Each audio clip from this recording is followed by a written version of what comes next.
कधी कोणाला वाटीभर तेल दिलं तर त्या जनक बाबाचं कौतिक आणि त्या गंगाईच्या मोठेपणाचं कौतिक आहेच. समदे फायदा यांनाच मिळाला पाहिजे. आम्ही बसतो हरी हरी करत. अगं फायद्यासाठी नाही ग, त्या गंगाई वहिनींची तब्येत खराब आहे म्हणून जनक बाबा त्या साधू महाराजांना घरी घेऊन गेल्यात. काय नाही समधी नाटकं आहेत नाटकं.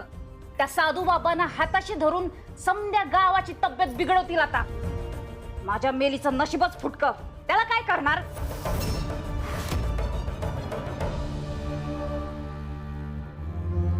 सगळं मी करते असं आईला म्हणलंय खरं, पण काम तर खूप आहे. साफसफाई वगैरे मी करेन, पण जेवणाचं काय.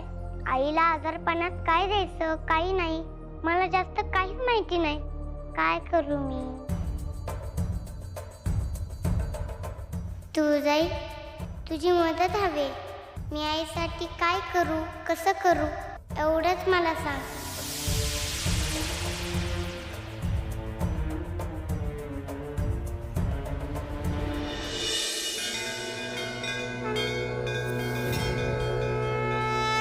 अन्नपूर्णे सदा पूर्णे शंकर प्राणवल्लभे ज्ञानवैराग्य सिद्ध्यर्थ भिक्षां देहि च पार्वती माता च पार्वती देवी पिता देवो महेश्वरः. तू जाई तू. तुळजाई योगनिद्रेत आहे. आम्ही तिचंच रूप आहोत. देवी अन्नपूर्णा. अन्नपूर्णा देवी मी ओळखलंच नाही. नमस्कार करते हा.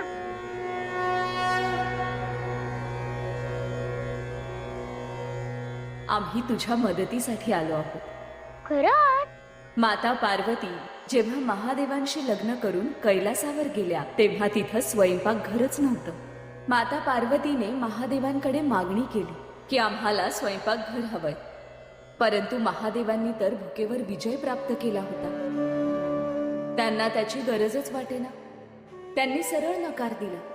तेव्हा पार्वती देवी रागावल्या आणि भूलोकावर काशी येथे आल्या. तिथे त्यांनी अन्नपूर्णाचं रूप घेतलं, म्हणजेच आमचं.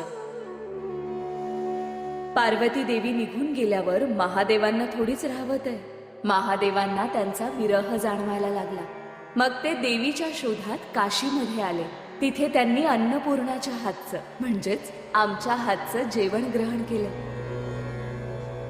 तेव्हा त्यांना मानवी जीवनातील भुकेचं महत्व समजलं. हो का. म्हणूनच तर आम्ही देवी पार्वती माता ह्यांचंच रूप आहोत. देवी मग तुम्ही इथे माझ्या मदतीसाठी आलायत का. आम्ही जसं देवी पार्वतीचं रूप आहोत तसंच तुळजा देवी देखील त्यांचंच रूप आहे. आणि तू तुळजाईचा अंश आहेस. मग आम्ही तुझ्या मदतीसाठी येणारच ना. बरं झालं, माझी चिंताच मिटली. चला आता पटपट काम करूया. हो.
छान बनवलंस ग जेवण. चव आहे तुझ्या हाताला. अगं जे काय आहे ते तुझ्याकडनं शिकले मी आई. तुझा आणि तुळजाईचा आशीर्वाद आहे.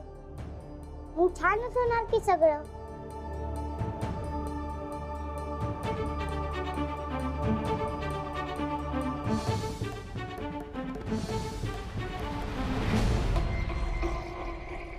साधू बाबा घ्या, जेवून घ्या. आमच्या लेकीनं बनवलंय. हा, काही येड बागडा असेल तर गोड मानून घ्या. हा हा, मी आलोच. तुझी लेक आता माझ्या तावडीत येईपर्यंत ना सगळं गोडच मानावं लागणार आहे. काही म्हणालत का साधू बाबा? नाही, काही नाही.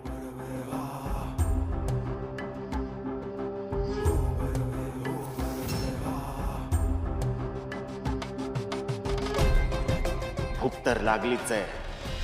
ही जगदंबा असुर राज्याची दासी बनेल तेव्हा काय प्रकारचं जेवण आपल्याला मिळेल हे तरी कळेल.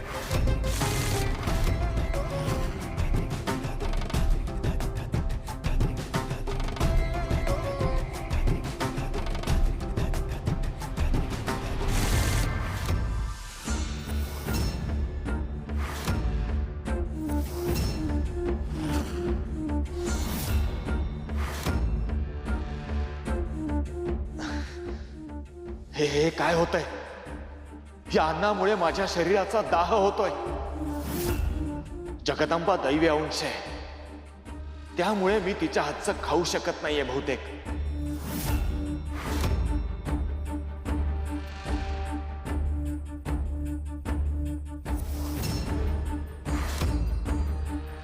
काय झालं साधू बाबा? जेवण आवडलं नाही का? नक्की काय होतंय हे याला कसं सांगणार? आता मी काहीही बोललो तर सगळं पितळ उघडं पडेल. साधू बाबा चांगलं झालं जेवण.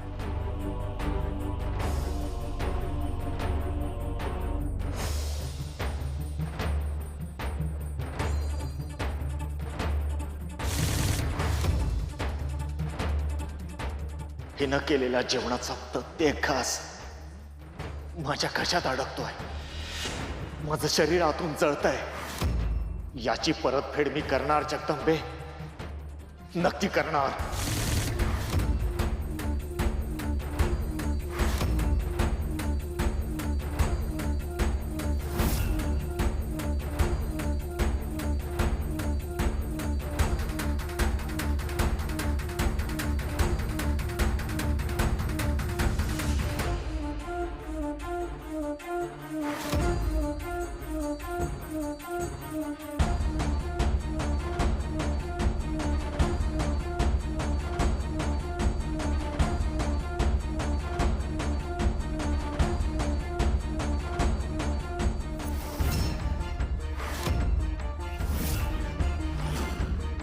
हे काय? हा ताईत? आईच्या गळ्यात हे असलं कधीच बघितलं नाही मी.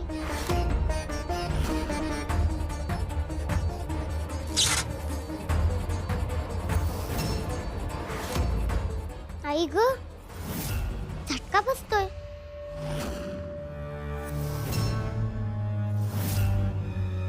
ही नक्कीच कुठली तरी दुष्ट शक्ती आहे. पण या इकडे कुठून आली? आई त्या साधू बाबांना भेटायला गेली होती. त्यांनीच तर दिलं नसेल ना हे ताई.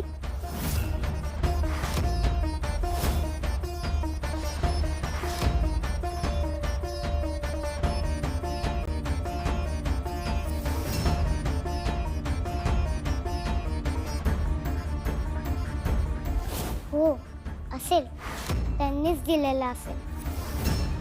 मला हा काढून टाकायला हवा. हा काढल्यावरच आईला बरं वाटेल.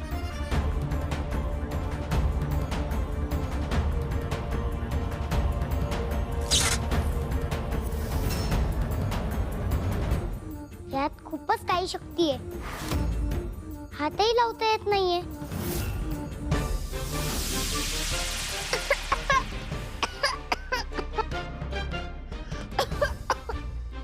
जी कुठली शक्ती आहे ती मला अडवते.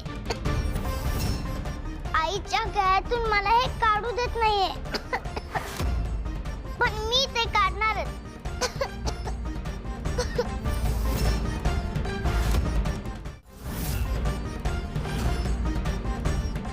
हे काय होते? मला भवळ येते. हा लवकरात लवकर काढायला हवा.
जगदंबा,